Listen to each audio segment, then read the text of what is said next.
staff, Olivia and I were at the Saratoga where they did that meeting to see what the delays were, how we were crossing, where we were.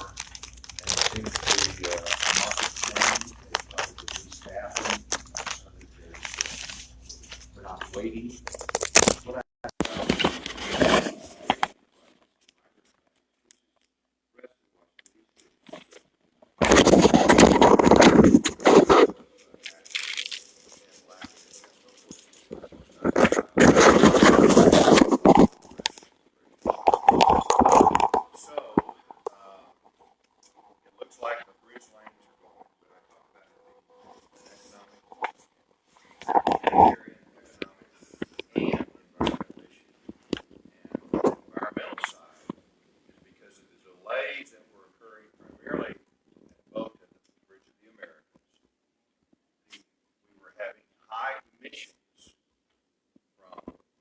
trucks that were sitting there for hours.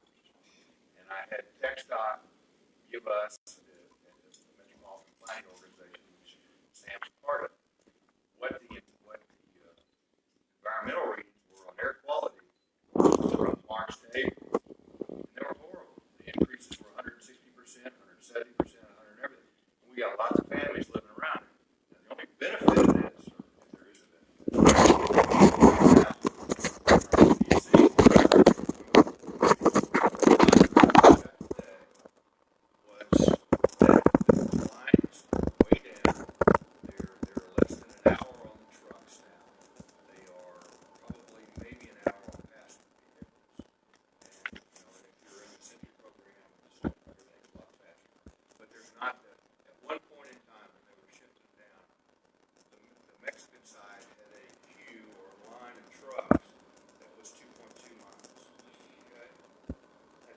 that's dollars and commerce and everything else.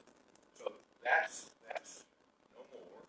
That seems to be, I looked at the lines and where they are, so that's an improvement. But I don't think anything's going to really change. Do it. I've toured the holding areas from the humanitarian standpoint. Ladies and gentlemen, it's pretty bad. The families, because of the William Wilberforce Anti-Trafficking Victims Restoration Act of 2008, if I'm saying it correctly,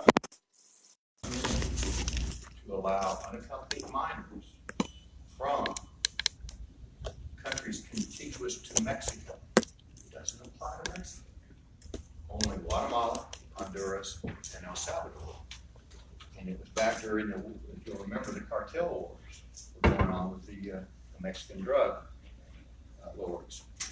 And we passed a bill in Congress that basically allowed unfettered entrance for unaccompanied minors from those three countries, because we were fearful from a humanitarian standpoint that they would be caught up in the drug wars and used as mules for carrying drugs or in human trafficking.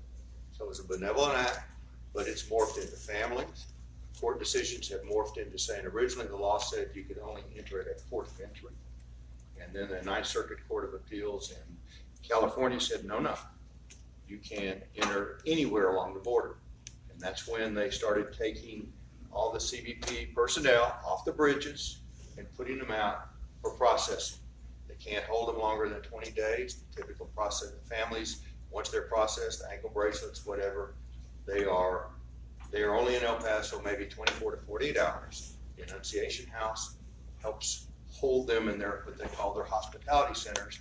Their volunteers contact the sponsors of these individuals, these families, and then they go throughout the United States within 24 to 48 hours. The sponsors pay for their bus fare or their airfare.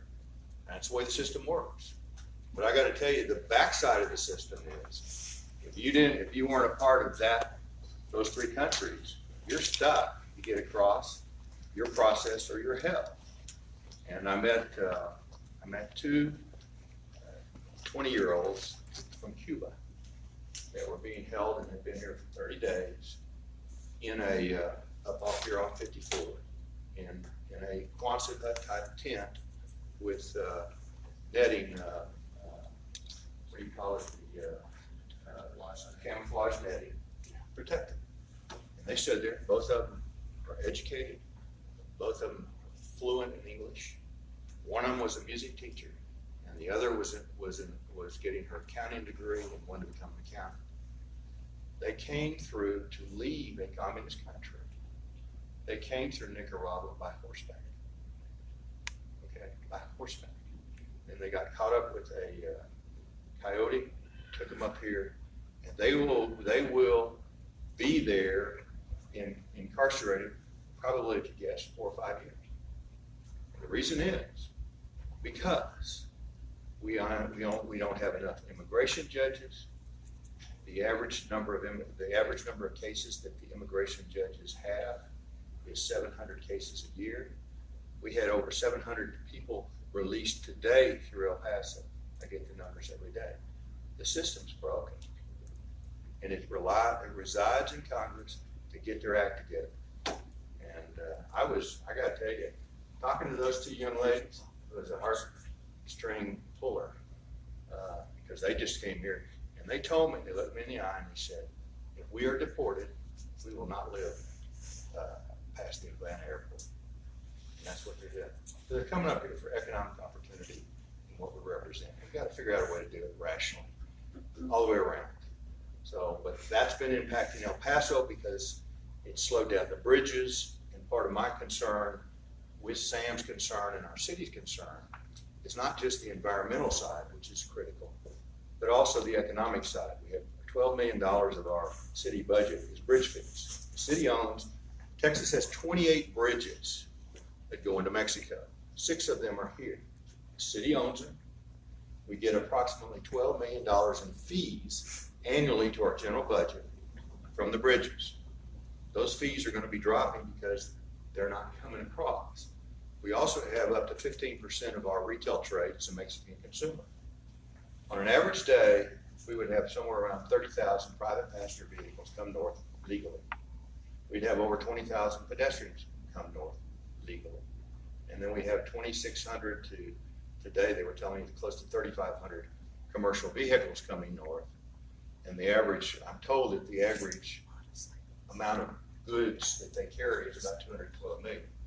In 2018, we had $108 billion of trade going through our port. We're a player nationally. We're either number 10 or number 11 with Detroit. We change hands as ports. And I don't think people think of us as an international trading port. And we are a significant international trading port. So those are all issues. Up to 15% of our consumers, our retail trade in this region in El Paso, are Mexican consumers. If they're not coming over, they're not buying goods, we're not getting the sales tax revenues for our city, which is about 22% of our city budget. That's really one side. The other side we're dealing with is Austin, the changes that they're making and where we are on that. They made some changes with some franchise fees from AT&T that will won't be benefiting the consumer, but will cost the city $2.6 million next year. They want to do away with the red light cameras. They passed that bill. We think it is a safety deterrent, but it's also, there's a revenue stream of about $500,000 that comes. I know we got if I get to my libertarian side, get rid of all those lights. But on the other hand, it is improving the safe. It does cause people to think about an intersection if they see those signs. I really don't have a lot of prepared remarks. I'm here to answer questions, and we'll do my best to do so. Who's got a question? Lindsay's gonna go. Oh, Lindsay's got it. Okay, Lindsay. So the first person is Mr. Santos. Yes, sir. My main real concern about is the city debt and the issuing of certificate of obligation. From what I can figure, the city is close to $2 billion in debt. Almost half of it is certificates. That means that we're really $3.5 to $4 million in debt because of the interest. Fine. I don't know how many great grandkids of mine are going to be still paying our debt of today. We've issued more when you get done with the 70 million for the thing downtown, the 77 million for the restroom building downtown. We'll have issued more certificates of obligation than we have in the voted bond of 489 million since 2012. And I think our real debt problem, Mr. Tippett, is just not this administration. It's been the last 10 years that almost all this debt has been put on the certificates. And I think it is just being so abused. It's just, whenever it is, it's, how are we going to get the money? Oh, we'll issue another $100 million in certificates. And it's, 100 million means almost 200 million when you count the interest. It's astonishing. And the only way we can catch up is to stop. We can't catch up any other way. Where are you getting your figures? Well, you had your chief, we had our chief financial officer at one of our meetings. We had Robert come out. And a lot of this I've looked up, but a lot of this is from him. They're not far off. It's in the 2019 budget. You guys have it out. They're not that far off. Well, we've issued no, You haven't issued them yet, We but haven't. you've already voted on them, and it's already going through. Well, it won't be going through, but the 70 million for the arena, the 77 million for the restrooms and bathrooms, the 20 million for the children's museum. well, none of that, the Children's Museum is a private partnership. The I city's know, development. it is, but the bond was 20 million from what I remember. The cost that was voted on was 20. With all the upgrades they wanted, we decided that they would add 20 million or certificates of obligation from the city to make it 40. Another private organization was to make it another 20 million, make it 60 million. I mean, these are upgrades. This isn't something, we didn't vote on all these upgrades. Well, the only way I can answer it is by telling you that I'm not familiar with the numbers you're referencing. It hasn't come to my attention on that, but what has come to my attention was in February, I met with the bond raters, okay, the financial raters. I met with S&P and I met with Fitch. And they said our city is in excellent shape. They affirmed, in spite of Max Grossman, they affirmed a AA rating and almost a AA plus is what we're going for. Our pensions with police and fire, of which some of that debt you referred to went to the pensions, are at 80 actuarially at 80%. We would like to have them up more.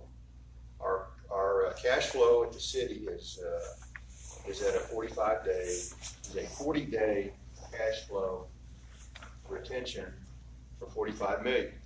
They would like us to have 60 or more. We don't have that. The only COs that we have approved, and the way a CO works is, you either elect us, and we do that. Did you know, did Robert go into the fact that a collateral obligation bond costs less to issue than a general obligation bond? Did he cover that? Did he talk about the fact that the interest rates typically are less on a collateral obligation bond than they are? So from a fiduciary standpoint, if you are going to issue debt, doesn't it make more sense to do it in that fashion? I'll also tell you, with the 3.5% cap that they put on with the state, we're not going to be doing collateral obligation bonds. And the collateral obligation bonds we approved but have not issued were primarily for the 300 police vehicles we bought, because prior councils did not replace them in an efficient manner. We also have in 2013, before Sam and I got there, but we did bonds for street improvements. Okay, most of the complaints we receive are potholes. The comments are based on public safety, potholes in parks. You're not watering our parks enough, you're not doing it. Every time we approve a bond election like the 2012, none of the, once a project is complete, the maintenance and operation of the M&O is not included. We got to put it in the budget. So I don't think, while we may not be meeting your expectations, needs, wants, or otherwise related to the debt structure, I'm not seeing a lot of frivolous, wild debt spending that exceeds what we are capable of handling in a conservative manner. So I don't know what else to tell you. We're trying to deal with the basics. But Sam and I walked into a lot of stuff that wasn't done, that frankly, if it had been done, we wouldn't do it. You should never, ever have to go out and buy 300 police vehicles because they were over 10 years of age, over 200,000 miles. But the clincher was only 77% of them were operational at any time. So you pick the phone up and call 911. Your dadgum well want to make sure they're going to respond. We were spending an extra $3.1 million on maintenance. It was ridiculous. Those are decisions. So we're having to play catch up on that. Now this year, there are other vehicles. What we think we may want to do and put out, we're still talking about it, is we're in dire need of a new police headquarters. You all know it's in the old Sears building. It's got a parking garage that's collapsing. It's going to take $2 or $3 million just to fix that. My comment, and I think Sam's is in agreement, is why do we want to do that if it's not going to resolve anything long term? If you've ever been over to the police headquarters, you know it is not fit for operational efficiencies. Do you know where our fire department's located? Yeah. You know where? Part of it's in the BBVA Compass Bank building. Okay, did y'all know that? Go downtown. Part of it's over there. Part of it's in another building. We don't have a central fire headquarters. So what I think we may want to do is put out a bond, a vote that you all vote on for general that says, here's for a police and fire headquarters jointly. We'll put out where we want to put it. We'll put out what it is. We'll put out the cost, and you all can decide. If you don't want a new police and fire headquarters, we can't convince you of the need of it, then that's the way it'll happen. I don't know what else we can do. We have a fiduciary obligation to take care of, number one, public safety, which is 60% of our budget. 60% of our total budget is public safety, police, and fire. The rest is streets and parks. There isn't a lot of frivolous fact, I can assure you. I thought last year when I saw a piece of the pie that was 72%. That's of compensation. You take total compensation, you take our total payroll for the entire city. It's like 74% of the budget, and 72% is police and fire. That's just payroll on that section. Even at 60%, from what I went through the major cities last year, even at 60%, we are still, I think we're the highest in Texas for police and fire. San Antonio, Dallas, they are not 62%. They aren't over 60% of the budget. May I respectfully disagree in my meetings with them, and we put all the data together as we were dealing with Austin. I spoke with, I was on the same dais with Austin, with Dallas, with San Antonio, with Houston, with Fort Worth. They are all at 60 to 62% across the board. That I will guarantee you, irrespective. Because I don't know, but when I was looking at it, I can assure you, I don't want to get. I went through. Well, I understand. I'm not going through there. I'm going through the internet and pulling up their. Well, sir, I will tell you, we all testified to the state this year at the Senate and at Ways and Means on where our budgets were, and what was the impact. And I will tell you personally, everybody else is at 60% or more. We had, who's next? Yeah, kind of long, so everybody has an opportunity.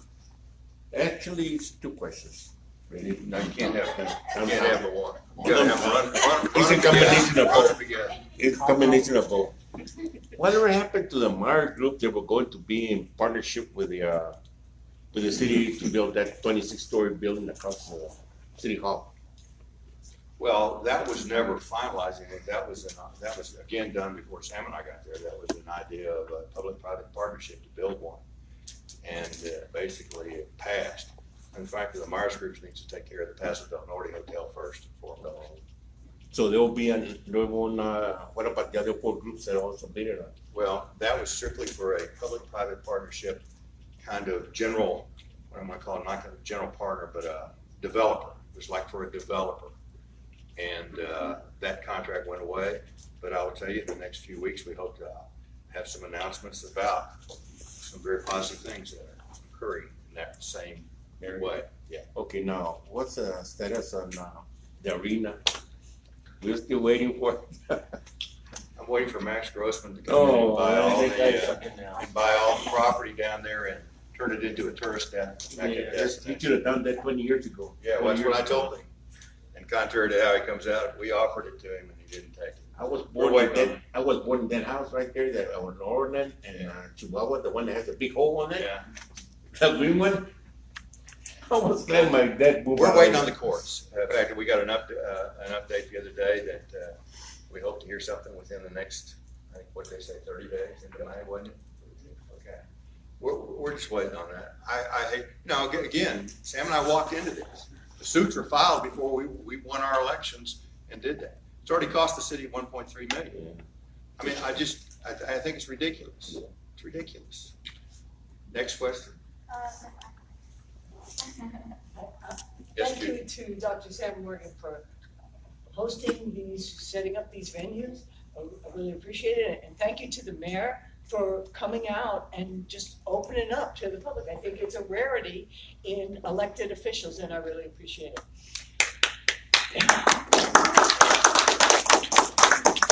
Sam will beat me if I don't.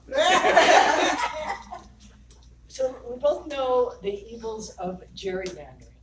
You have had them impact you personally. And for anybody who doesn't know, gerrymandering is the concept where elected officials pick their voters instead of the voters picking the elected officials.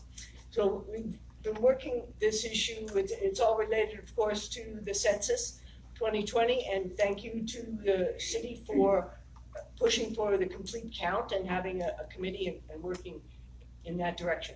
So, of course, you have to have the census, then the state has to decide the lines for statewide office to Congress, to our state legislatures, House and Senate. And then my understanding is we can start looking at city council districts, county commissioner districts, school board districts, all of those things. And I'm wondering how, if you can go into as much detail as possible, how that will happen for the city, and how, when and where will there be any public input to that? Judy, I can't answer. I don't know. I mean, I did it when I was in the legislature in 2011. We did the redistricting, okay? I was involved on that. I had some precincts removed from my district as a state representative. I don't know that caused my lack of reelection, but it didn't help. So anyway,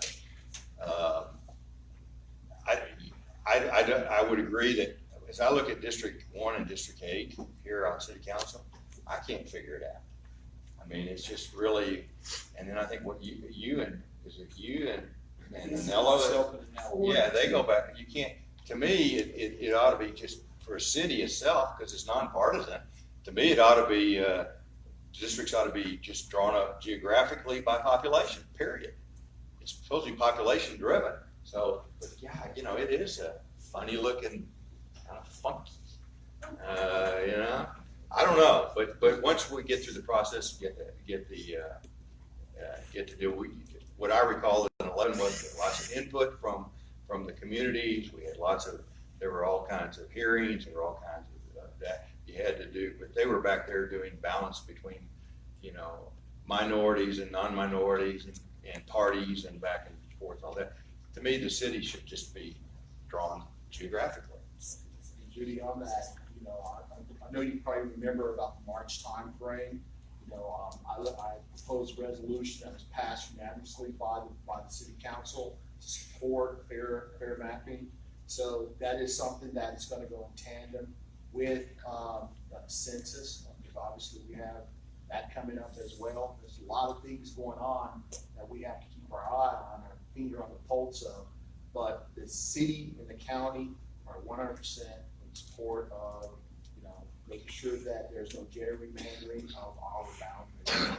Well, we need, the biggest thing we need to do, Judy, before we even think about how they're drawn, is make dadgum sure we get everybody reported on the census.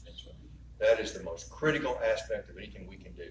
The rest we can work through hearings, public settings, and all that. But the key point for this community and our region is making dadgum sure we got everybody reported, because we got a lot of needs. The biggest challenge that Sam and I have is the fact that if you take from 2012 to 2017, the major cities in Texas, like the top 6, El Paso and one other had the highest population growth. But of the top 6 cities, we had the lowest GDP. Okay? That's the dilemma. That's where we have to pick up some stuff with debt for basics, what we don't want to do. The bottom line is, we have the population that wants public safety, wants their potholes repaired, and want to use our parks. But we don't have the tax base to do it. That's our dilemma. And so part of what we may look at this year is where we're cutting. We're going to have to. And that's but the key point on it, I wouldn't worry about redistricting or gerrymandering or anything else. Get the population count where it needs to be. Okay? What's that? Ms. Sullivan? Yes. I wanted to address the Cubans that are coming over with migrants. And in 1966, there was this, right, we had this question come up at the Neighborhood Coalition.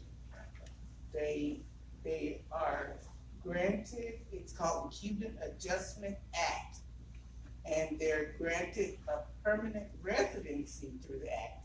And they must be a political refugee, and they must reside in the United States at least for a year before they get that permanent residency status.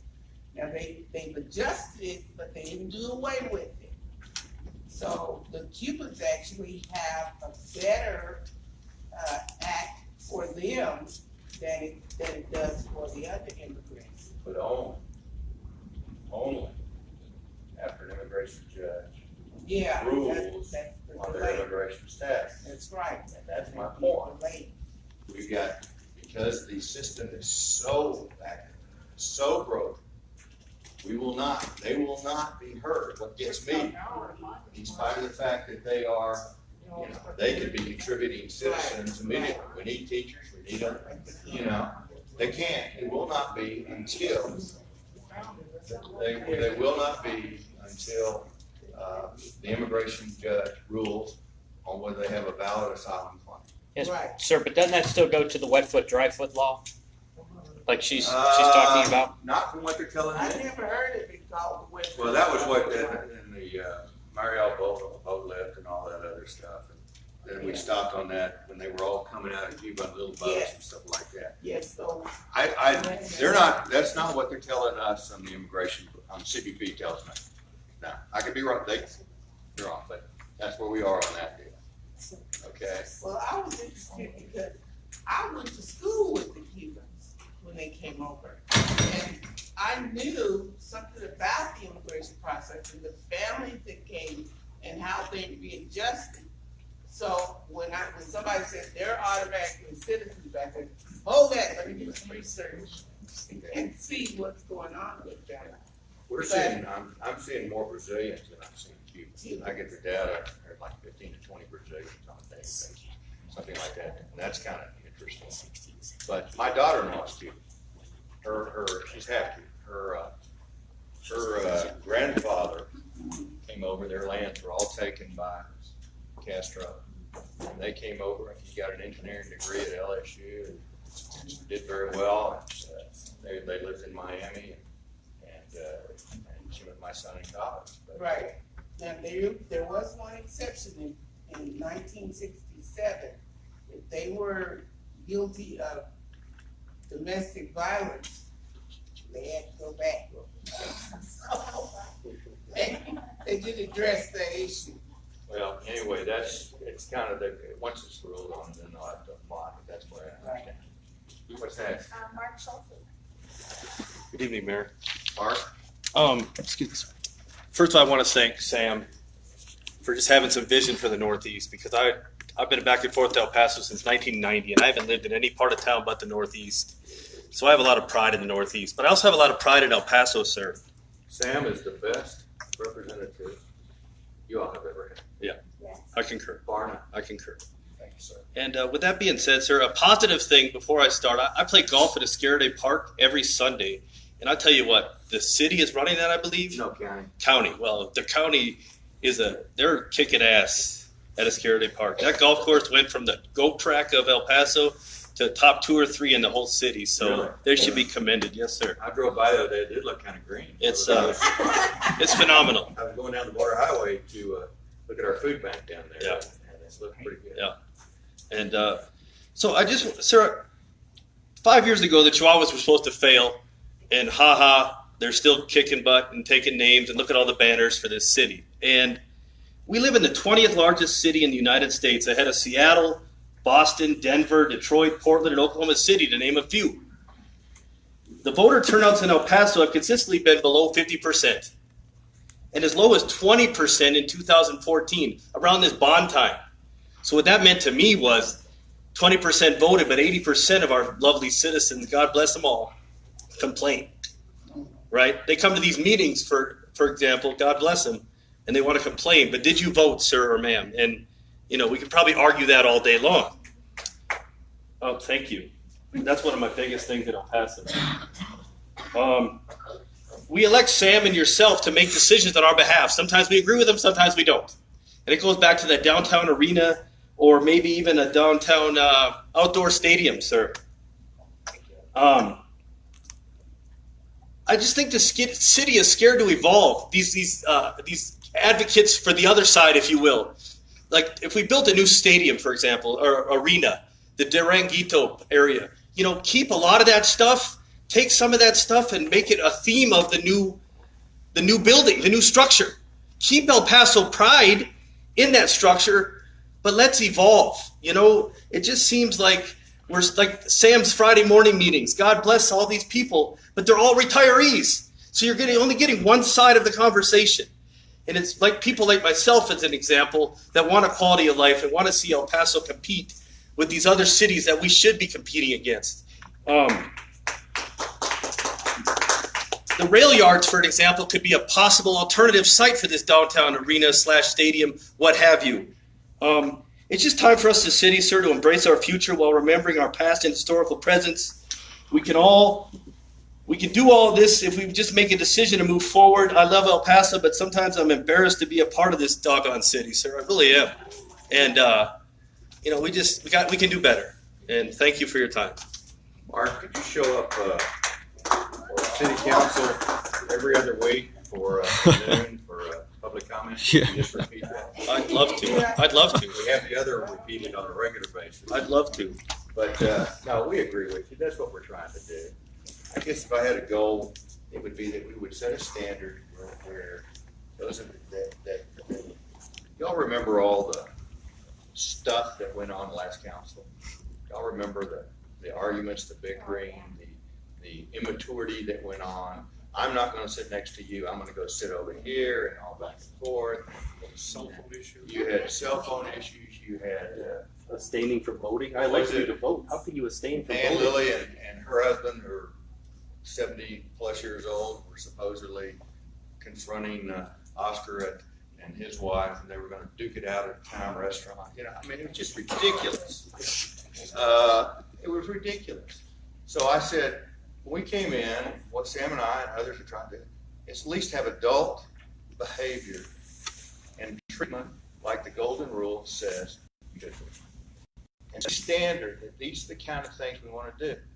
One of the things I'm trying to do, Sam is in agreement, is to take off our agenda the mundane minutiae stuff we deal with really could be handled by staff. That's perfunctory. And so we can sit back and talk about what would it look like in 10 years. We did a retreat ceremony, we did a practice retreat last Thursday, right? We did a strategic planning area. And it was well done, it was handled by staff, and we were all there, and everybody committed. But at the beginning of it, I said, what I would like you all to do is think about El Paso in 5 years with the following assumptions. All the hotels are completed. We've got an MPO, not an MPO, multi-purpose special event center. It's 15 or 18,000. We got UTEP planned. You know, we got the regional NCAA tournaments. We got all kinds. We got more conventions coming in. The downtown's been revitalized. You got all this stuff going on. Northeast has been done. You know, we've got the reimagined Coleman. We got hotels. We got more stuff going on. Where are we? So let's just assume. Let's assume we got it all done. What are we going to look like? What are we going to look like? And what happens next? So that was my thought, just to think out loud about where we are and where we can be. But I can assure you that's what we're trying to do as a council. Now, we're constrained by revenue limitations. There's only so much we can do.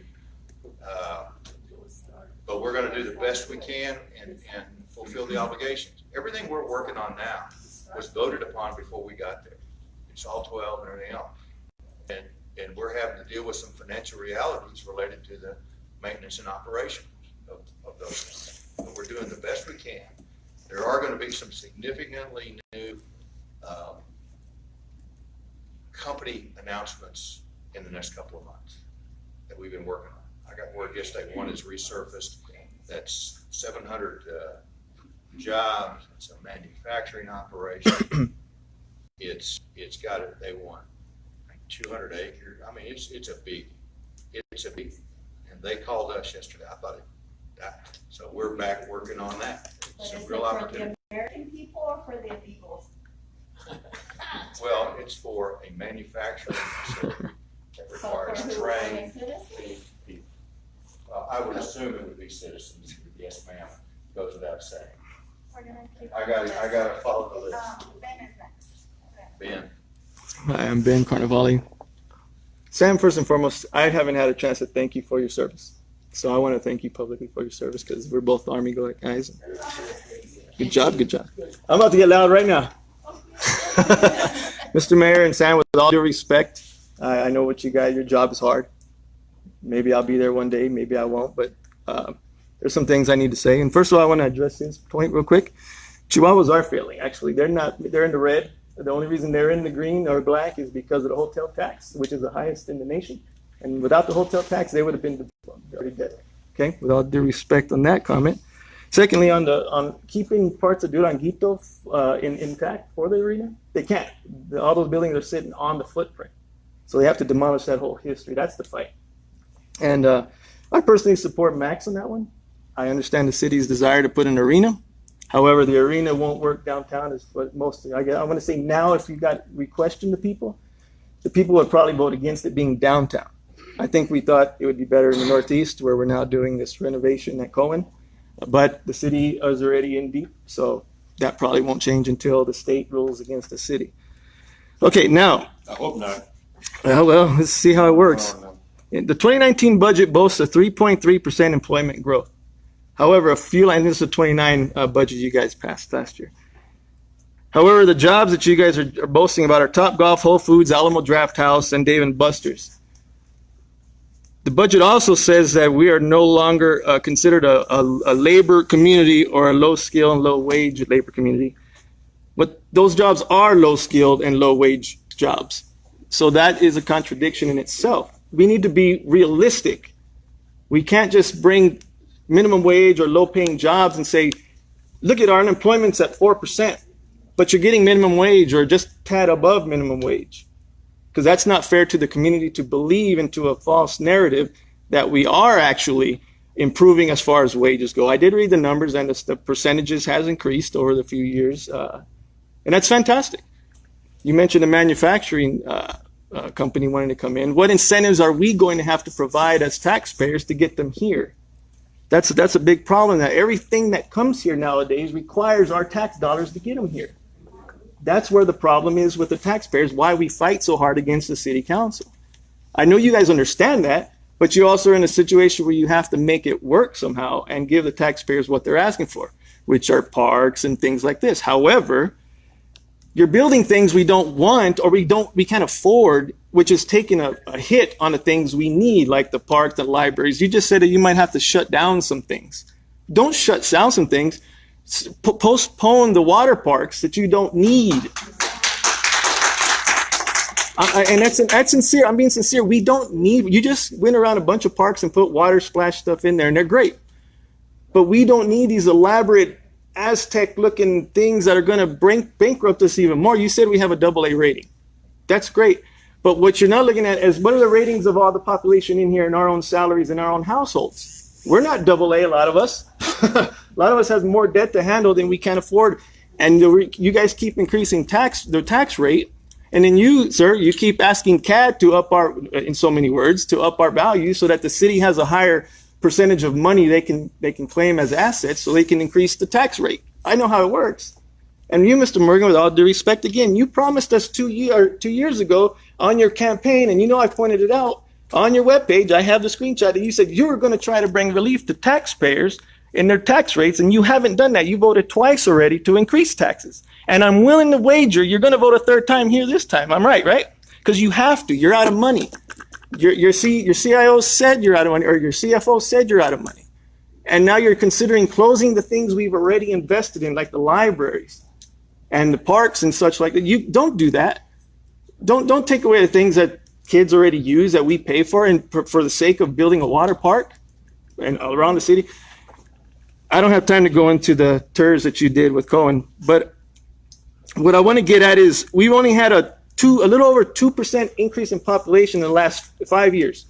San Antonio's had a 5.8. My point is here ultimately is that time and time again in the city council meetings, we hear repeated, we've had such a great growth. We've had such a large growth. We have not had such a large growth. We've had a sprawl. And your students that you had in there the other day told you that. If high school students can see that, why can't you see that? That's what we need to understand. Stop spending money. Can't you be a council that's responsible for a change and not try to leave a legacy? Mr. Morgan, you would get reelected easily if you held off on Cohen, because we're going to go after you for what you're doing at Cohen. I didn't invite these people here. I'm just saying what I hear and what the fellow constituents are saying. You guys are bright individuals, and I take nothing away from that, but I think you're missing the point. The Borderplex has got you all over the place, Mayor.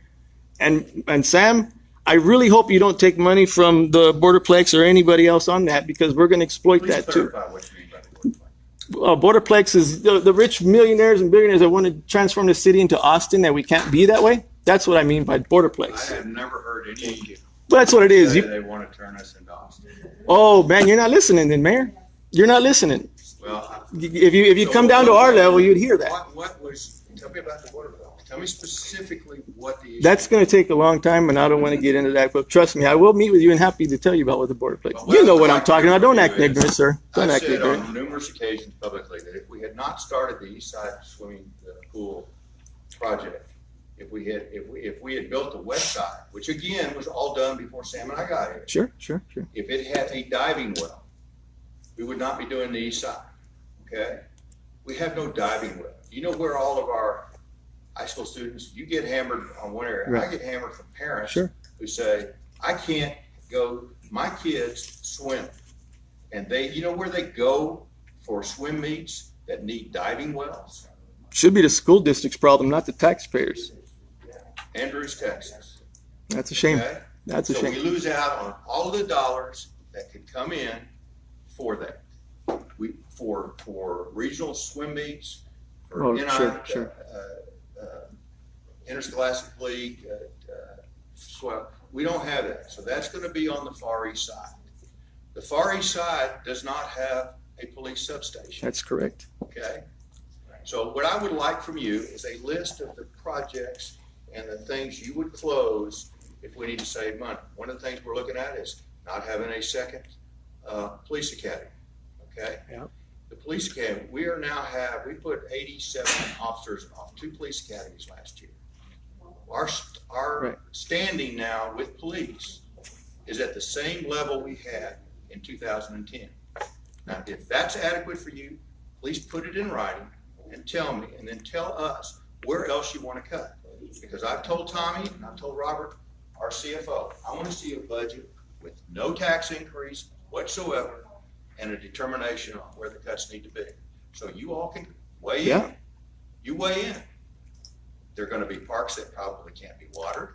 There are going to be a lot of them. We added $3 million last year in the Right. budget strictly for maintenance and parks. Right. That's watering. Right. Because we get hammered and media's coming in saying, look at how brown they are. We need those, okay? So with all due respect to you, Sure, sure. I get as hammered on the other side as you're hammering on this side.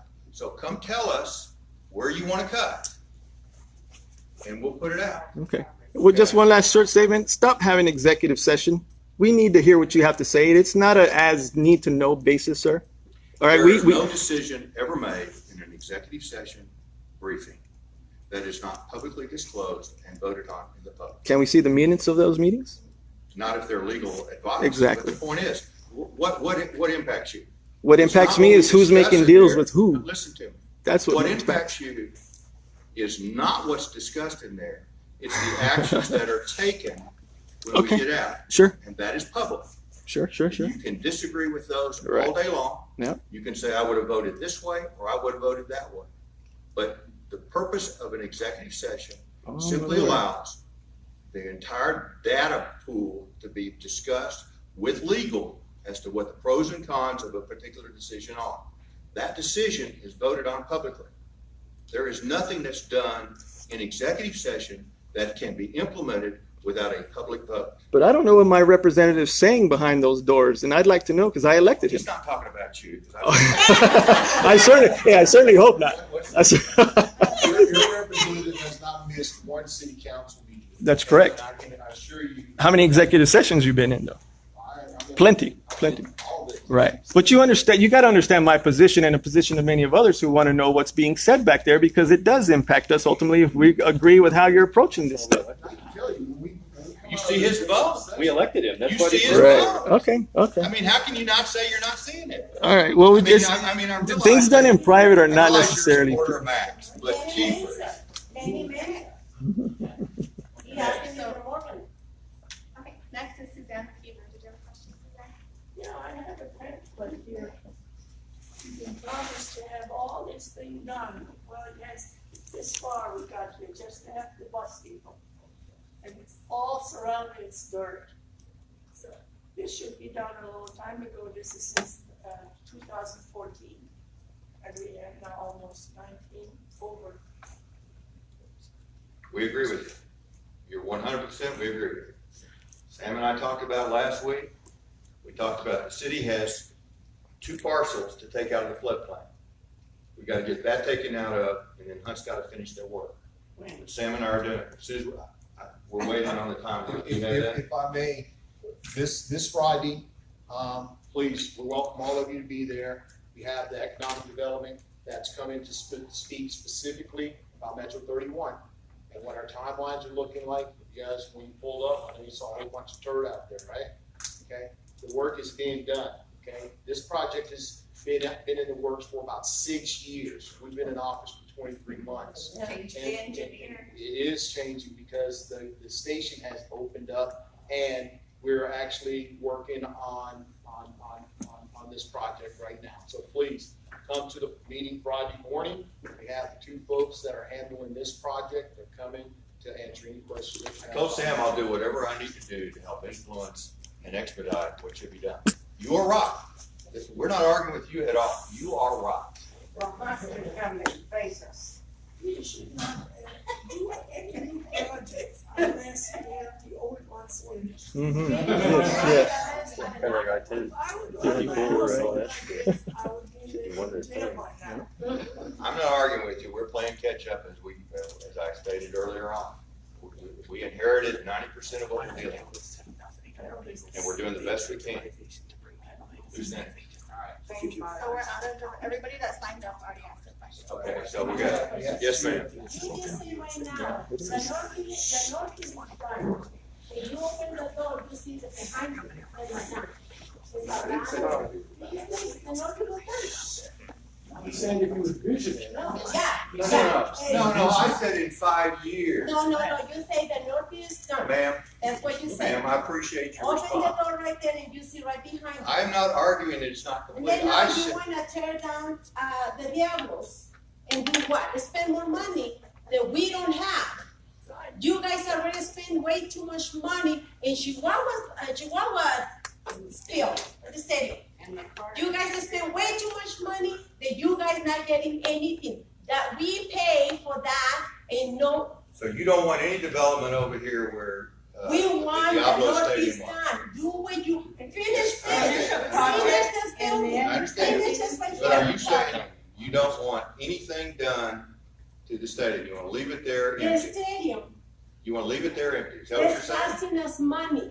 I'm asking you, what do you want over there? Stadium I want is the council. Northeast. You want the stadium as it is now, No, empty? We want the Northeast. demolish it, Yes. It's demolish it. We're not making go. money, we losing money in the Demolish state of it. Chihuahua. No, we're gonna make money. We're gonna make money. We're not gonna make any They money on built that. it before to build it. All right. Who's making the money in that building? Who's getting the Let's money? just make sure we clarified. What I We said are before about what was paying the finished. police to secure every time they play games. Well, you use the word suppose. Yeah. That's what you use. He's Your asking you to look- terminology is I'm asking you to imagine, I envision, I Imagine. can, oh yeah, suppose it's done. yeah, suppose. Suppose, what would it But look we like in your don't, own we don't mind? suppose for you to work. We don't suppose for you to take a seat. We vote. We But voted we for want things to be representatives done. in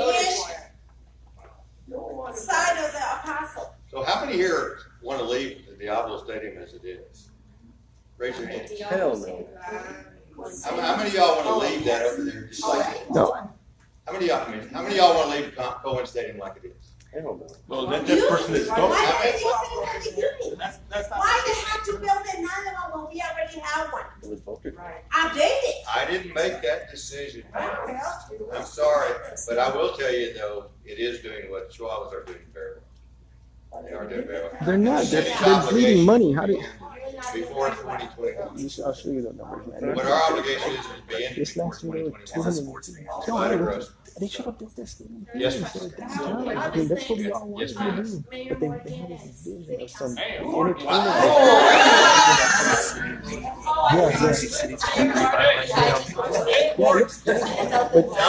Back to the point, it doesn't matter, right? Characteristics I of the made a city Google. don't Big see whoop. the what they have. This is the Thank you. culture. Thank you. So the question is, I live here in the Northeast, right? And thank goodness that we were able to save Lost Dog Trail with all the effort of the city, citywide, and we all voted and we all knew what was gonna happen, and it happened. Now, a couple of years ago, and you weren't here, a couple of years ago, there was the NatLand development. And so we just want a little bit of updating on what's going on because we're seeing that there is some construction taking place. Unit 1 and Unit 2 is developed, and then there's some development that's been going on. We think that what it is it's gonna open up to Hondo Pass, right? And so we're wondering, Unit 3, 4, and 5, is that going to be developed? What's gonna happen now? Well, we purchased a lot. I didn't come prepared to talk about that, but I will tell you right now, we purchased almost 400 acres of NAP land. I have Meaning the city, right? the city, Okay, the yes, city, okay? There was some concern about that particular parcel, that there was gonna be some mass development taking place. Within the first 6 months of us being in office, we ended up purchasing that land for $3 million. Okay, right now, I have actually led the charge on having the city take a look at what we can do with the Frontier Alliance to actually place a conservation easement on that land. That resolution, right now, the city council, the city manager and the city attorneys are actually looking at exactly what we need to do. We've already made initial contact with the Frontier Alliance. Okay, the Frontier Alliance is very aware of that. I made that request myself in writing. Okay, and that has been sent to them. Once they take it to their board and they find out if that's something that they are interested in, a lot of folks have the belief that when you want to place a conservation easement on open space, that it's our decision. It's not. It's Frontier Alliance's decision whether or not to move into a partnership with us. I've already begun those discussions, and I had no issues from any of my fellow council members on that. So we're looking at it from a legal standpoint from the city, and the Frontier Alliance is working. We're working in tandem right now. Everyone's doing their due diligence with their prospective stakeholders, And then once each of our stakeholders have come up with it, with what we can do and what we can't do, then we can come together and determine whether or not the Frontier Alliance can determine whether or not they're gonna place that conservation easement on that, okay? So it's not even a done deal when it comes to Proposition A as well, because one of the things that I would like to see, and I've already talked with Peter Schwartzbein about it, is once we figure out the particulars of how we actually preserve this piece of land, we can go ahead and talk about putting a conservation easement on it as well. But Are we you have then to, saying, just for clarification purposes, No Mr. Murphy, problem. are you then just saying that units 3, 4, and 5 are not going to be developed residentially? Is this what you're saying? no, I can't say that. I said the property, the unit, and I don't want to misspeak because there's a lot of cameras going on. Yeah, that's what I'm asking. Okay, because- but I will, in all honesty job, and man. transparency, I need to go back and make sure that I don't misspeak, but I'm telling you right now, the property that we purchased, 356 acres of land, of NAP land, is being considered by the Frontier Alliance right now, and our staff has to be placed into a conservation easement, which will stop all development, not private, not commercial, all development, period. But we have to come up with that together. You guys know that. The part of that 356 acres did not include units 3 and 4. And those- You guys are very, you all know the units you're talking about. Like I said, I don't want to misspeak, but I can get you that by Friday morning. But I'm Go on just down trying to- and I'll tell you which I'm unit just trying to it kind is. of settle some of the concern here. The part that the city purchased was higher up on the mountain. So units 3 and 4, the extension of Eggert Park, that go almost north to Sands Drive. And that's about as far as it's gonna go. If they didn't purchase enough, or the NAP properties do not extend all the way around the Mount Pass, so it's not gonna make that connection. So 3 and 4 probably will Just be 3 and 4. 5 and 6 are not, it doesn't appear to be, but again, further review needs to be done. further. I know where it didn't be. Let me just tell you what I told our CFO and our city manager about budgeting this year. I have said, I want to see with no tax increases whatsoever. And I want to see public safety protected. I'm not going to touch police and fire and public safety. All of the chime-in reports, which is multi-thousand people, said the number one issue is public safety. But everything else is on the table. Good, bad, and otherwise. Potholes being repaired or not being repaired, that's on the table. Parks watered or not watered, that's on the table. You all need to tell us what you want cut, what you will give up. You give up your streets not having potholes repaired, fine. Okay? Well, I'm just telling you, you all, we've heard you, we've heard what you said. All we've been doing for the last 2 years is trying to take care of the basics. Okay? There's nothing frivolous of what we've been doing. So We've been dealing with legal obligations. We have a collective bargaining agreement with police and fire that costs us $11 million a year. We have certain other contractual obligations that cost us.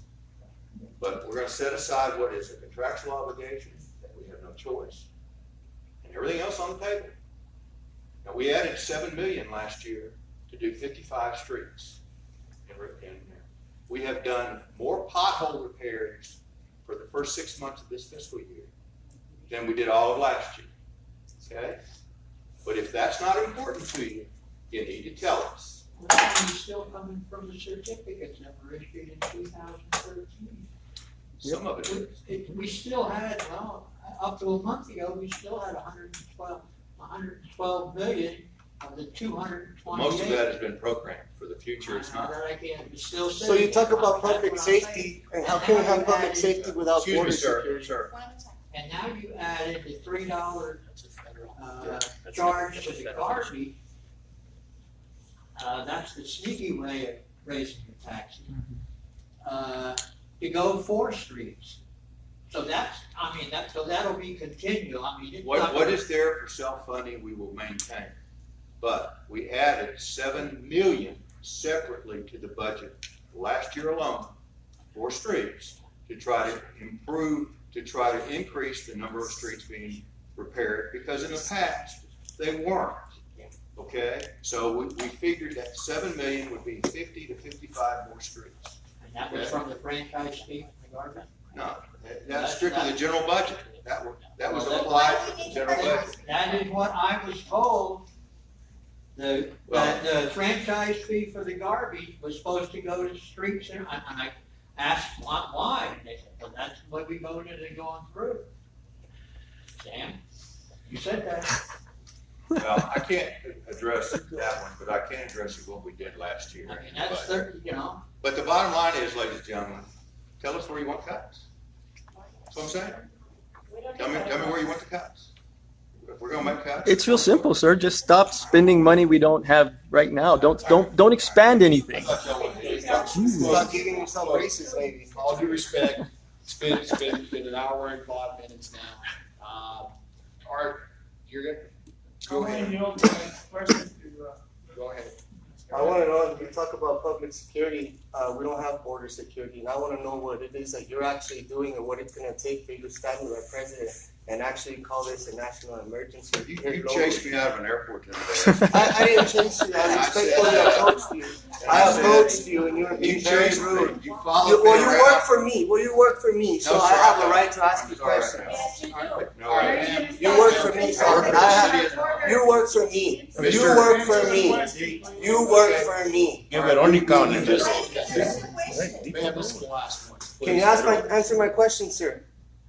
Can you answer my We're a question? sovereign nation. I yield the floor. Have you all looked at any of did you look at my interview on Fox News? I'm not talking about your interview. I want you to address me directly and look me in the eye. She's I yield the passing floor. She's yielding the question to me. I I have want you said- to look me directly in the eye and answer my question because I'm your constituent and you work for me.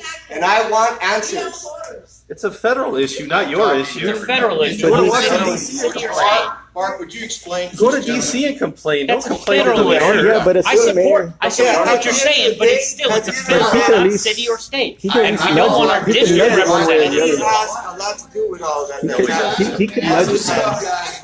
Look, Trouble. Education and that matters and answer the question. No, it has nothing to do with no, it. ma'am, it is not my purview, and I've said that. And answer the question. Just answer the question. He's just a I mayor. said it is not I my didn't purview. mention that your body language just. I didn't watch the program, so sorry, so I'm just wondering what the answer is to his question. Here's what I've said on immigration reform. Thank you. We're a sovereign nation, Yes, sir. okay? We need to control our borders. And I want Homeland Security to define once and for all what is border security, okay? Ladies and gentlemen, I've said this probably 20 times on national media, NPR, and elsewhere. So let me repeat exactly what I've said every time, okay? Number one, we need to define border security by Homeland Security, who are boots on the ground, who can tell us what they need. I don't want a Politico in Washington or Chicago or anywhere else saying we need X billion for this or that.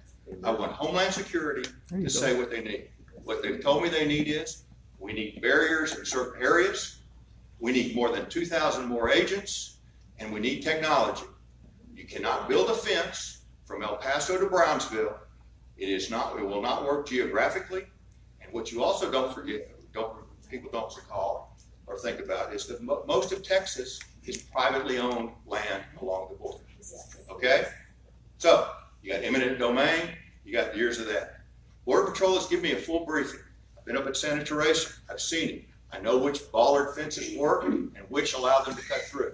They need the barriers where they need the barriers, but they ought to determine it, not politicos on public speeches. Number two, you got to deal with this William Wilberforce, what Senator Graham put out last week. I agree with it. Stop this mass migration. There you go. There you go. That's what we want to hear. Okay? Stop it. Stop it before it gets here and change the law. Number three, deal with the DACA issues. Okay? If you served in the military, you deserve citizenship. You defend our country, you deserve citizenship. Okay? I've said that every time, ma'am. You deserve citizenship. I think the DACA, half those kids who were brought here as children, don't even speak Spanish. They speak only English. So I've said, deal with DACA. And then I've said, on the 10 to 12 million that are here illegally, that came here illegally, but have been here anywhere from 10 to 15 to 20 years, they ought to be vetted for criminal activity and if they have a criminal background of any type, deport them. There you go. But All right. Good job. Good job, Mayor. those that have been here working underground, false social security numbers, all that, you vet them and you give them green cards so that they can work and pay taxes and be continuing contributing citizens, but never a path to citizenship. There you go. They don't vote. Nobody can argue they're Republicans or they're Democrats. Okay? I've also said bring back the Bracero program. Yes. Okay? Yes. The Bracero program, which allowed, when it worked, it allowed Mexican immigrants primarily to come over here and work, take their money during agricultural seasons and go back. And then they could come back again and work when they were needed and go back. Well, right now, because the Bracero program is broken, they come over, but they won't go back because they're fearful they can't get back in. Okay? They bring the whole family. So you do all of that, and you get your act together as a nation. You get more. You do what Graham said last week: more immigration judges, more everything else. But to your answer, sir, it's a federal problem, and all I can do is take what little bit of a bully pulpit I have, which I've done on national news, on every major network, and NPR. I've seen you I go have against what the president says. I've got it. Yeah. I appreciate you coming out. Okay. Thank you so much. Okay. I'm gonna shut it down. I promise, 1 hour. He's already extended his time. It's that time. I appreciate all of you coming out here. We appreciate all of your questions, all of your comments, because this side's done. Thank you for coming. Bottom line is we have to be able to communicate both ways, not just one way. Okay, that's why they call it communication. And I applaud the mayor. But I am serious. Tell us where you want to cut. Okay. Tell us where you want to cut. Are you gonna open the checkpoints anyway soon? It's not up to me. It's said they close those checkpoints because they took security off them to put them for migrant processing. That's my whole point. That's why and that's where they catch most of the drugs. So thank you guys for coming. Appreciate it, sir. Okay. Thank you all. Appreciate it. Thank you, sir.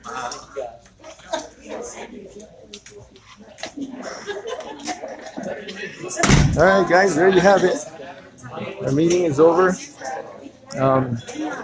We asked the hard questions we wanted to ask, sir. This gentleman right here. You and I are on the same team, it looks like. You and I study the numbers, but most people don't. No, I voted at his meeting. I have more people now saying I've told them more. Yeah. I wanted to know it for a year. I told them more in a year. Yeah. They have been told by anybody else. You go to all of the meetings? All right, I work, so I can't go to the typical meetings. But thank you for representing those of us who can't make it. Let me mention one thing about Sure. Durangito. Okay. I was born there. Sure. Okay. The Grossman, or whatever the hell name is, how come he didn't do anything before? Yeah. Grossman, we didn't understand that they were going to build it downtown. It was never on the. It was never on the. It was never mentioned downtown. They said we're going to build it real downtown. Did you go to the meetings they had for the downtown? Yes. I never saw Grossman there. Right. Okay, but let me Yeah, go ahead. Go ahead. Sure. I was born there, like I said, right there in Chihuahua and Overland. Okay. Yeah. I was telling my father that it was a rotten thing. Yeah. Do you know what Durangito means? Durangito, from what I understand, it's part of a city that used to be a little town across the border here. Durangito is a drug gang. Huh? I've never heard that. I've never heard that one. That's where they got it. Really? I'll dig into that one. That's a good one. Drug gang. Okay, but it doesn't discount the validity of the historical value of those buildings, though, right? It's just historic there. But there is. It's beautiful, man. If it was, all the people with money would have development. Yeah, they have other plans, Well, see, because they want to make more money. They want to take that space and make it entertainment district. I mean, I get it. Yeah, but you gotta grow. The person has to grow. Sure. I don't know. And we're always be on the opposite side of that one. Yeah. The person has to grow. I like the historical value. If they would touch it up and maybe put some commercials. I know. I live there. Yeah. There's no historical value there. When did you leave that area? I left it when I was 13, 14 years old. Yeah, 13 and 14 years old. Yeah. My father, we went to Sunset. So the people that don't want to leave there, there's a couple of people still living there. What do you tell them? They're not They're not El Pasans. But they live there. Yeah, but they're not El Pasans. What do you mean as El Paso? They're airborne. I like this. They're airborne. I like you. You know, this That's what makes Tlaxcala great, man. He's from there, so Yeah. he has a Yeah. voice. I've been here 40 years, man. I've been in the city for 40 years. I've been here 30 Down there, though, down at the rink. I used to go down there all the time on the weekends. lived there. Yeah. Yeah. But that I doesn't was make born his there. opinion more valid. He doesn't live there anymore. So why does he have to say anyway, the people that live there are not even from Yeah. El Paso. Uh-huh. They call them, my father used to call them airborne. Because in the morning, Yeah. we'll find new people around. They say, "Man, these people came here. They were airborne. All of a sudden they came in." So they're from Mexico. what if they converted that place into more of a historical district, but make it more Mexican American cultural, so that people can come visit us and see what it was like the first neighborhood? That would have happened. Yeah, it can still happen. No, it's too ugly. Yes, No, that place- have you been inside where they fenced off? It's beautiful, man. Well, it might be. Because they cleaned it up and they made it nice. They're trying to put lights. They have park benches. They have everything Did there. I tell you what the Duranguito means? He said it was a gang. It's a gang name. Drug gang. Because there was a lot of picaderos. It was a lot of, the main thing was picaderos. Yeah. You know, heroin. Yeah. And Duranguito. Because Chihuahuita, you know what Yeah. Chihuahuita is? Yeah. Chihuahuita is close to the border. Yeah. Over there, that's Yeah. Chihuahuita. Yeah. You know, she talked to Fred Morales. He's an author, a historian. Yeah. And the guy knows everything about Sure. downtown, El Paso and all that. Yeah. But the heroin users aren't there anymore. They're gone. Yeah, they're gone. So I mean, it's not like we got heroin users on the corners over there, right? So I mean, there's something. But when I was living, Yeah. we had it. Duranguito is the downtown version of Cohen Stadium, though. It's Yeah. time to go. It's time Well, to evolve. Have you? It's time to evolve. Were you here? Were you here during the vote when we voted on that on that bond? It didn't tell us they were going to build it downtown. They said we're just going to build an arena. Right. So it's like, well, we didn't. You didn't ask our input of where. You just said, do you want one? And then they converted it to say, oh, well, we're going to put it downtown because that was already in the master plan that we hadn't seen at the time. And so it's kind of they bait and switched us on it. That's what the biggest problem. Would you disagree, regardless of your stance in the Chihuahuas, Yeah. and or that decision, that Yeah. that downtown structure, that stadium, has enhanced the overall footprint of downtown? I can't say it hasn't enhanced the look of it, but I talk to the business owners up and down those streets, and they'll tell you that they lose money when the Albos play. When the Chihuahuas play, because the parking is gone, and so they don't have their customers able to park anymore. So it's got a double edge. If you want to go to a place, you're going to find parking. Yeah, I mean that's why they put the busted streetcar there. I mean that's another story too. But it's like layer upon layer upon layer here, and we're trying to peel back and say, wait a minute. You told us this at the beginning. Now it's over here now. And as you know, taxpayers, we all have our opinions. Would you like the arena? The arena could have been right here. Could have been, but it's not going to be. I know, but could have been. and the reason it couldn't be because they already had their eyes on downtown. They had even considered this because they already. Go to the rail yard. If you go to the rail yard now, still within the vicinity. They could go in a rail yard, and I'm okay with the rail. Still can go in the vicinity. Yeah, I think because environmental. Yeah, I know there is. Where Sarco, UT, yeah, UT, right. There's issues in there. But we're so sensitive as a city. And we're always getting our feelings hurt about, like, Trump said this is the most dangerous city. Right, I agree there. Okay, well, it was dangerous. Why do all these houses have bars on the windows? Yeah. It was dangerous until Sylvester Reyes put border patrol every 100 meters. I agree. And I don't deny, I talked to the people up on that Paisano Road and the ones who grew up there. And they tell you, they used to run across the border, put rocks and stuff in the road and treat and stop the car and rob the cars and take off back until they put the fence of Sylvester Reyes. I used to be a customs inspector. Okay? And when we were going down the border highway, we'll see these guys with coming across before they build the canal. The American Canal and the fence. And these guys would just dump over in the those fences, those houses like that. But we couldn't stop them. You know why? Because it was a border patrol job. And before this latest immigration surge, our wall, which is a wall, however you want to label it, worked. It works. You know, guys like Beto and all these wannabes want to fight it. It worked. I don't know what the agenda is. We're from El Paso, but it worked. But you know what they do now? If all these illegals just have to go by the fence, sure. And the border patrol had to open the doors to come on because they're already in the American side. Yeah. They have to open the doors, regardless if we have those fences. Yeah. I mean, what the ball is supposed to do is just slow it down. It's supposed to slow it down so they can respond. They can properly process it if they want to. Yeah, I was out there one night. For funneling. Yeah, for funneling, exactly. Yeah, yeah. There's the part right where the big X is. I was out there for a few hours one night, and where the big X is in Juarez. Yeah. I drive by there almost Yeah. every day. So there's a gate down there. Yeah. That is, I don't know if they fixed it. It was about a month ago when we saw this out there. They're just flooding in. But the rusty big gate, the gate itself was open, and the Border Patrol said we can't fix it because the motor's broken, so we can't close it. And then the chain link fence was about as wide as you are, so they could slip right through. They have a truck park right there, though. Yeah, we ran into a couple of those cars too. But that night, all the Border Patrol was pulled off to go back to work in the shelters. I got a friend on Border Patrol. Yeah. I just couldn't imagine right now. They're worn out, man. They're worn out. I mean, I get it.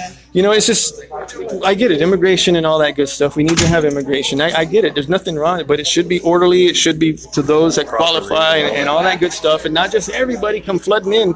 And it's a tough topic, but it's something that's got to be addressed because it is affecting us locally. The thing on Hondo Pass, it hasn't spilled over, luckily. But Not yet. I'm not saying they're criminals. No, of course. It's in a residential area, for God's sake. Yeah. It's I don't necessarily agree with that either. Yeah. We really want to talk about things we don't know. Oro Grande, McGregor Range. Yeah. These are areas where you could relocate these troops to all the room on Fort Bliss. Yeah. And there's tons of room. Yeah. And another issue that's been brought up was the separating of children from parents. Well, the Border Patrol did a test run on a rapid DNA system, and they found 1/3 of the children are actually not with family members. That's incredible. And that's my biggest argument is the children are being trafficked. And yet I get it. You don't want to separate a child. Thanks to the judges from the 90s. Oh, I know, man. I know. So they tell Trump what to do. They tell Trump what to do. Yeah, they pretty much do. But he just appointed another But you know, conservative. you have Veronica. There's no problems here. Beto, there's no problems here. Yeah. And then the Hispanic people voted for us, and they want it like this, and it's not that way. Yeah. It's a tough situation. Yeah, I mean it's an interesting debate back and forth, but I think ultimately this border needs to be secured so it's done orderly. Yeah, I mean, immigrants can come in, right? But orderly. Let's do it orderly so we know who the hell you are, where the hell you're from, and because we don't want to have, honestly, not all of them are disease, but they are bringing diseases in. Some of them, children that aren't theirs, and we got to make sure that children are taken care of first and foremost. Because once they're here and we find that they're not with their parents, what do we do with them? Into the foster system. You live in the Northeast? You're obviously not a fan of sales. Yeah. So. Do you live in the Northeast? Yeah, I lived here for 40 years. Except for my few years I left in the Army, but I I'm came just back. making sure. Yeah, I live right up here. Actually, I live over here by Kenworthy and Sean Haggerty up there in this area. So you were a Mr. Robertson fan, man. No. Well, doggone. I mean, what do you want? What do you want? Holy moly. Yeah. You know? Ultimately, what I didn't like Carter. I didn't like Clinton. I didn't like Reagan. I didn't like Jesus. I mean, make up your damn mind. The ultimate thing that I want is we are the highest property tax city. I want transparency. I want them to stop spending before we catch up and give us some relief. Because we're just keep digging ourselves a deeper hole, and then we come back and say we got to cut stuff. Why are you cutting? Why are you spending then?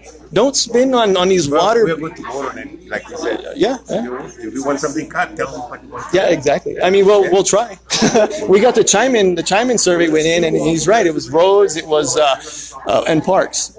It's fair. I guess one of the major issues that nobody talks about is that all of these projects, that the city or municipal government is funding is through general obligation bonds. Yeah. That's something that the citizens don't vote We don't on. get his voice. The city council just, passes. Yeah, they just pass it willy-nilly, and that's what this gentleman was talking about. Yeah, so that's what needs to change. And I think also the state legislator has provided some relief, passing legislation to... Yeah. Did it actually pass? I know they were putting it up into the Senate and House. I don't know if it actually went through for them to limit the amount of COs that they could spend.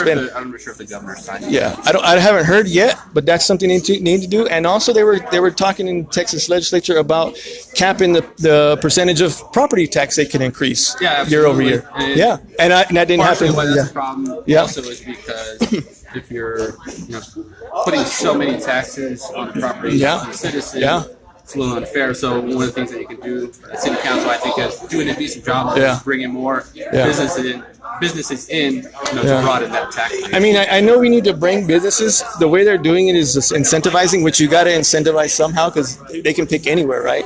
But when they get in these public-private partnerships, and for example, in Cohen, what they're doing is they're going to build the city water thing, the city water park, little water athletic thing. But around it, if you looked at the design, it's all stores and buildings. Well, our tax dollars are going to be building those buildings so that these companies can just move right on in. And it's like, but my tax dollars are, okay, we're paying for these companies. We're going to pay for their building. They're going to come in and it's a TERS, so they're going to get anything over that limit that they set. Any tax dollars that goes back to the zone, which goes back to the developer, which we lose in our general fund, which is kind of, if they weren't going to do that initially themselves, why are we taxpayers having to pay to encourage them to come in? If they weren't going to do it to begin with, that means it's not something in their best interest. But if the city's going to build a building and say, come on in, and then the taxpayers are going to fund you going forward, then hell yeah, I would do it. But at what expense? At our expense. And El Paso is not growing, like I mentioned. It's not San Antonio. It's not on the I-35 corridor. We are already juiced as much as we can be for the most part. They're going to increase our property tax again and again and again, and then they're going to say, okay, this year we won't do it, but CAD, I guarantee you, the county's going to assess your values, and they're going to get us that way. But you know who's the one that really is sucking into El Paso? The school district. Yeah, the school districts are terrible. They're the worst. You know, they all the bond issues they pass and for gyms and racetracks and now music arenas and all that. And now another misappropriation of funds. I'm against the what do you call school district. Yeah. Like, I don't have nobody else, but Sure. paying over $2,000. Exactly. Well, good to meet you. What's your name, man? Alfredo, I'm Ben Carnevale. Ben Carnevale. Good to meet you. You'll see me again. I'm only here because it's after. I work at UTEP. Yeah. What do you do? I'm the manager of the data networking department. The what? The data networking department. Yeah, for 20 years I've been there. For the internet stuff. I maintain the internet and establish all those connections and good stuff. That's good. I've been here for 20 years, man, and at UTEP. It's a long I hate time. to see Natalisa leave. She was good. She was good. You know, but it's good change. So we need a new, refreshing change and see how it works out. I don't know. I mean, we'll see. Time will tell with Wilson, but I think who knows? We'll have to wait and see. Yeah, we have to give her a chance. Yeah. Man. We have to give her a chance. They're giving her $500,000 a year though for salary. Yeah. And Natalisa was earning, no? she was getting about 400, and but this one's getting 500,000. And if she quits or her term is up as president, she decides she can become a faculty member at 250,000 a year. What a good gig, right? That's a hell of a deal. So we'll see how it goes. Hey, I really like UTEP, the organization. I graduated from there in 82 and then 88. And I'm real proud of UTEP. Yeah, it's a great place. Great place.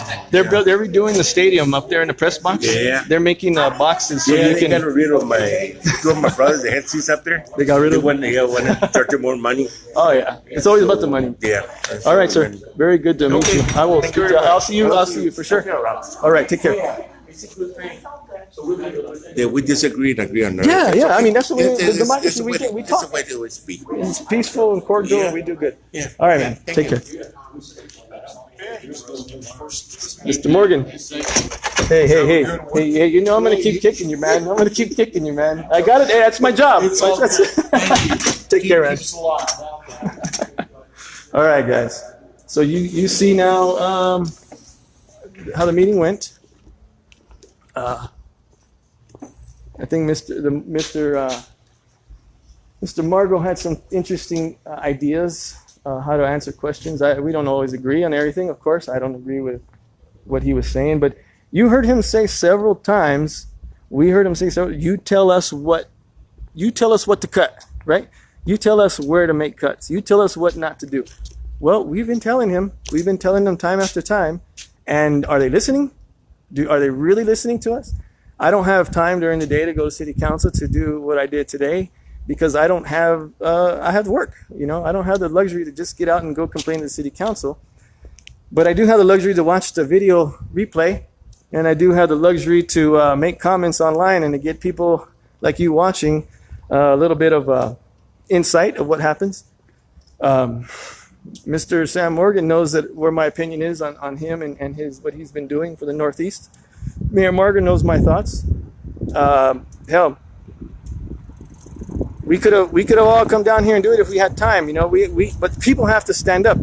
It's amazing when you heard after I told when I made a statement that don't spend money on the water parks that we don't need. They all applauded. The majority of these people applauded because it's true. It's what I've been saying for years.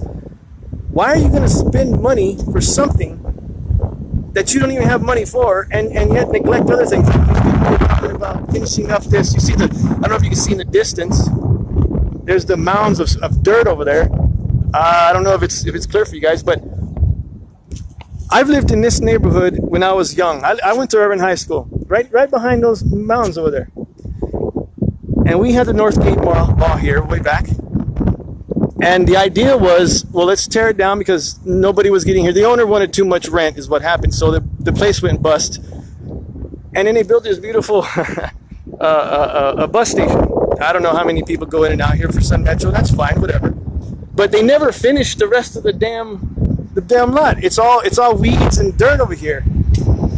And so what the lady was saying is stop spending and stop starting new projects until you finish the projects you've already started. That's like common sense stuff, man. You need to stop spending now and then finish what you started before you get yourself in any deeper. Now I didn't get to say everything I wanted to say because the mayor got real defensive and he started to get you could tell after I started talking to him he got a little irked, which is whatever. I mean, I gotta say what I gotta say. But I think ultimately he came to the Northeast. He got a taste of the Northeast, of what the Northeast people are really like and what we really want. And I don't know if he liked that much, but hey, he took the time. I give him credit for taking the time to come out. And there you have it. I'm going to go back and review this thing and to see exactly how the rest of it went, early parts, because I was trying to watch your guys' comments and share my thoughts at the same time. I was writing down notes, so I didn't really get to listen to everything. Ultimately, we've got to continue to doing things like this. We got to continue to come to these meetings, take an hour out of our day, and let them know. I let Sam know. I let Sam know all the time. I don't agree with how he's doing things, and I will work with whoever it is that's running against him. If I feel that person is a viable candidate, I'll do everything I can, because I don't like that Mr. Morgan went back on his word when he told us that he was going to hold the line on taxes, or he was going to give us some tax relief, but then yet votes to increase the tax rate 2 times in his first 2 years.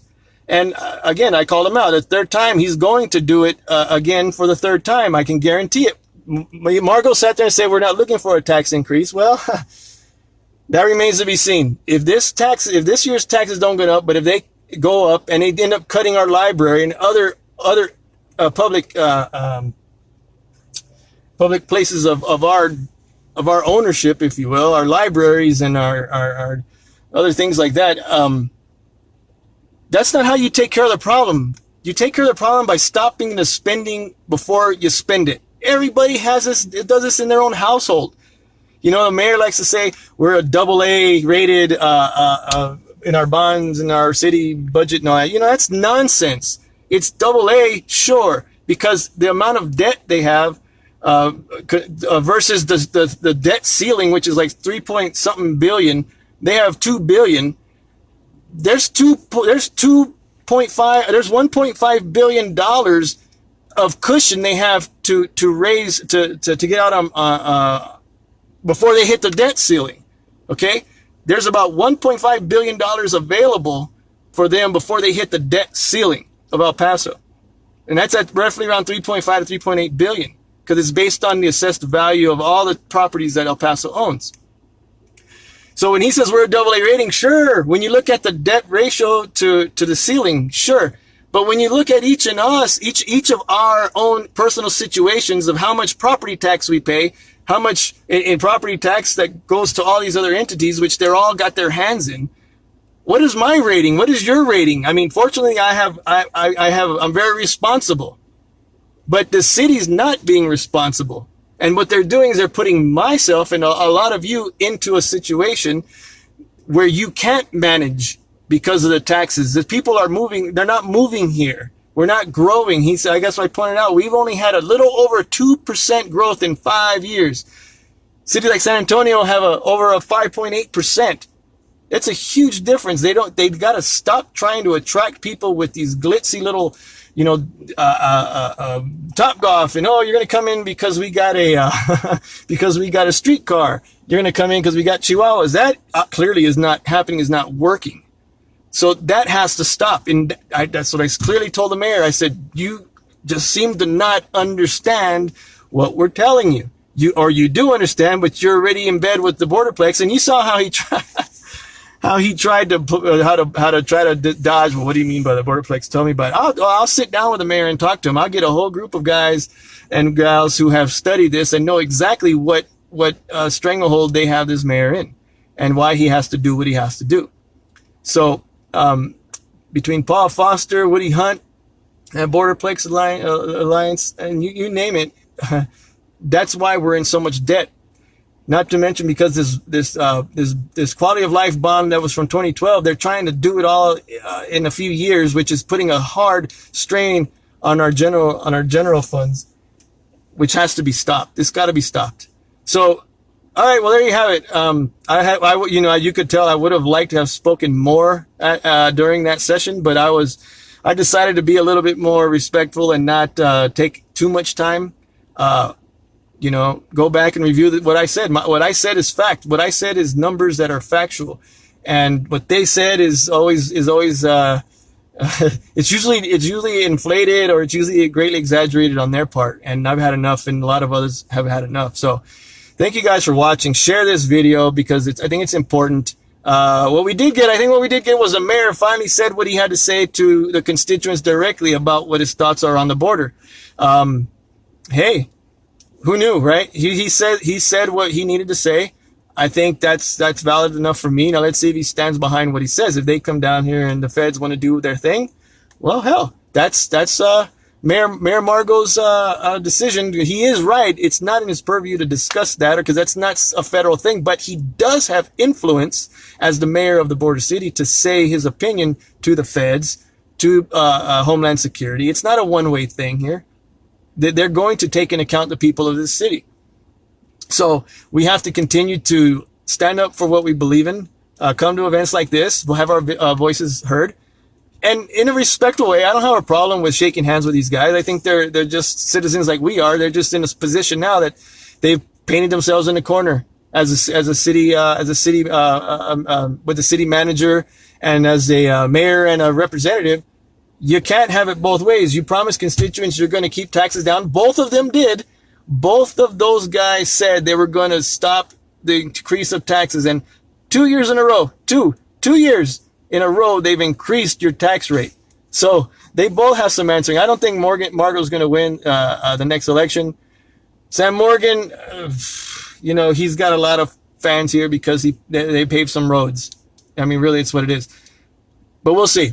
We'll see if he can get his stuff together and help us out with keeping the tax rate down and not pressuring CAD to artificially increase our property values just so that these other entities and El Paso can bring more revenue. I get it. That's their job.